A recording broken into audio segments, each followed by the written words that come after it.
I must admit, it is seldom that I get shocked by meetings at the European Parliament, but that happened just now. I've been witnessing videos showing how animals are killed without stunning, for instance, in Belgium, pigs, sheep, and so on.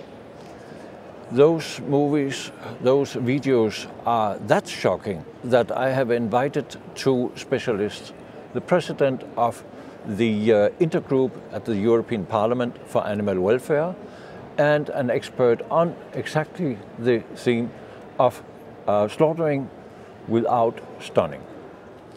May I start with you, the expert? What is going on inside of you when you see what is going on, for instance, slaughterhouses in Belgium? But we know it's happening elsewhere as well. The problem with Belgium is that the exception has become the rule. So before there was slaughter without stunning, and the processors in abattoirs have realized that they could save money, they could save speed by non-slaughtering the animals. So now 100% of the sheep in Belgium are slaughtered without stunning. And it's horrible, you have seen the condition, but those animals are exposed to suffering for several seconds, sometimes for several minutes, and nobody's saying anything. And because all the meat produced in Belgium is going to the market, you've got the religious customers that will eat this meat knowing it has been produced without stunning, but the normal consumer, the consumer that doesn't belong to any religious current, will have to eat meat that has been slaughtered without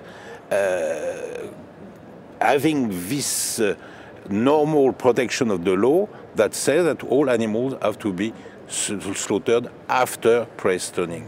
So it's very misleading for the consumers, and it's very unethical because consumers that are not religious are eating a religious product. What is your background for knowing all this? So I'm a vet, I'm a French vet, and before joining Eurogroup for Animals, the main federation of animal welfare in Europe, I've been working for 9 years as an official veterinarian and as a lead auditor in the UK. So I was official veterinarian in abattoirs, checking especially the animal welfare at all levels of the abattoirs and also the food hygiene, the safeguard of food hygiene. And now you have engaged yourself within the Eurogroup for Animal Welfare to make a change. Realistic? You know, when I decided to engage with Eurogroup, I thought that it would be much more difficult to make the thing change, but when the thing changes, it's not for 1 or 2 or 3 or 10 animals, but for millions, or for poultry, for instance, for billions of animals. So of course we move more slowly, but at least when we obtain something, it's immediately, or after a transitional period, immediately available for the animals to improve their conditions. So it's a very difficult change, because one side you have an immediate action on the welfare of the animal, and the other side you've got the provisional action on the animal. So it's another approach, but it's very, very interesting, very challenging, and unfortunately more and more difficult because of the unwillingness of the Commission and of the lobby, the industry lobbies, to make some progress on animal welfare. And we have to fight twice as much as before. You have been a man from Poland fighting in your home country for animal welfare, especially when it comes to the kind of religious slaughtering which is involving this kind of pain for the animals. When you saw this today, were you shocked, or was it something you were almost used to see? I was, the video was shocking, but I was not shocked because the situation is known for me. I was a rapporteur. This regulation, which was adopted in the European Parliament 2009, went into force 2013 about animal protection at the time of killing. We tried in European Parliament to introduce full ban for ritual slaughter, only slaughter with stunning. Our idea was to only accept slaughter with stunning. It was politically impossible, and the pressure of the especially religious communities, Jewish and Muslims, and the same the meat industry too. And the pressure was too strong, and the final results was that it was allowed for the member states to introduce the national ban of ritual slaughter. And it was happened in Poland, in my country. 2 years ago was introduced full ban for ritual slaughter. Unfortunately, we were happy only 2 years, because the Constitutional Court in Poland last December decided this ban is against the religious freedom. I not agree with this interpretation of the law, because the slaughterhouse is not place for the religious practices, in my opinion, not in my opinion. The situation in Poland shows that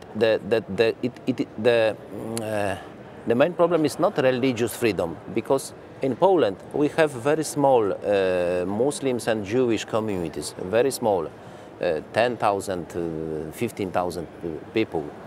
But the scale of the ritual slaughter there was in the past and in the future will be high, because there is production for the export. Export is not connected with the religious freedom. Why to accept it?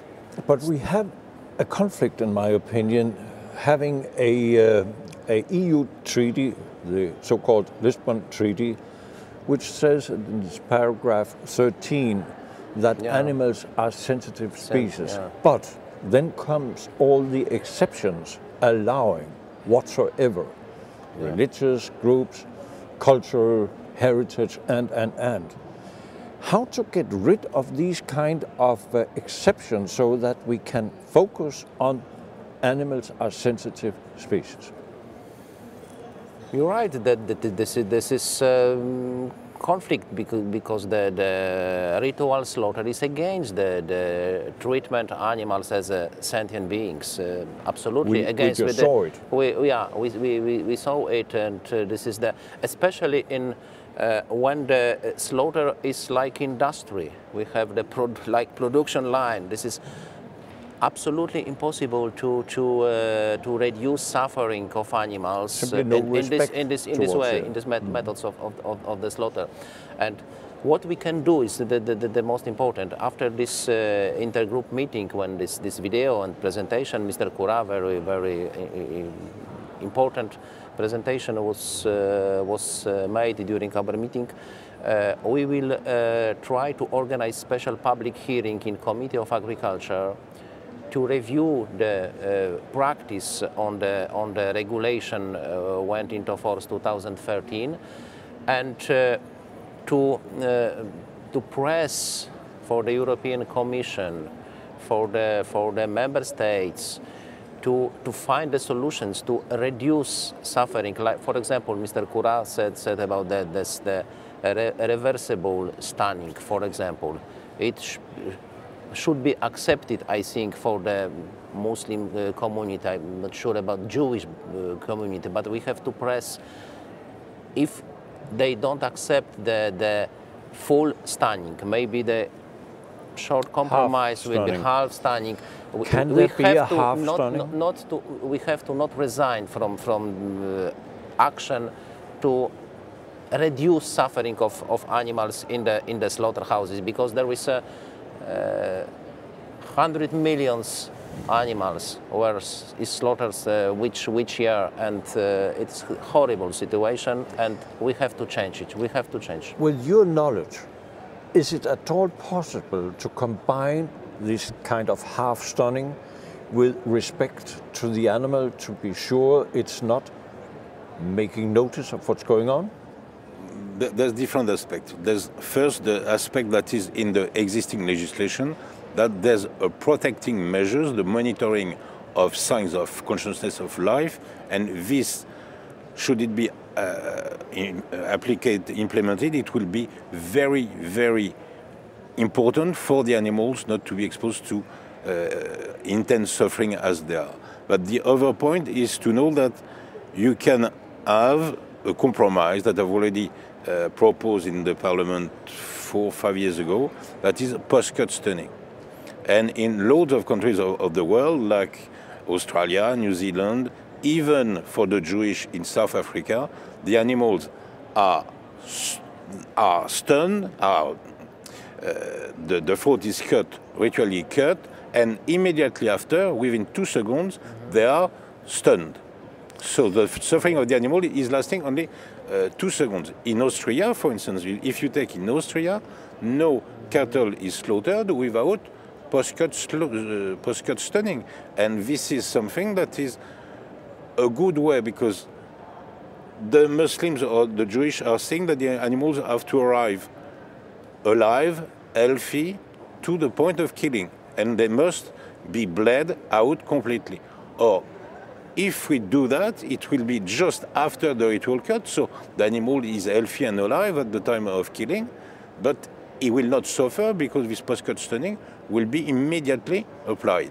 But can you confirm what people's slaughterhouses have told me, that up to half of the animals coming out after being stunned are coming back to full conscience? So this is something that is completely false. It's a major lie, because I've been enforcing that in my abattoirs in England, and I can tell you that the real figures is between 1 and 5%. If it's over that, it's because the abattoir is not doing its job properly, the animal welfare officer is not doing his job, or the enforcing authorities are not doing this job. But no abattoir can have a rate more than 1 or 5% of animals that are not properly stunned. It's very, very easy to not only to enforce, but to improve. There's some techniques, and Temple Grandin in the US has already demonstrated that some audits were very efficient to improve the level of stunning in abattoirs. By the way, do you know the so-called Temple Grandin Yes. Procedure? Of course, of course. I think that's a fabulous way of keeping animals calm, in this case cows. You know, the problem, her theory is very good, and she has done terrific jobs in most of American abattoirs. But the problem is, when she's there, the things are calm, smooth, everything's perfect. But once she has left, unfortunately, the things, when you come at commercial speed, are not so obvious. And people that were knowing very well their lesson with when Professor Temple Grandin was there. I'm sorry to hear that. I had hoped. Yeah.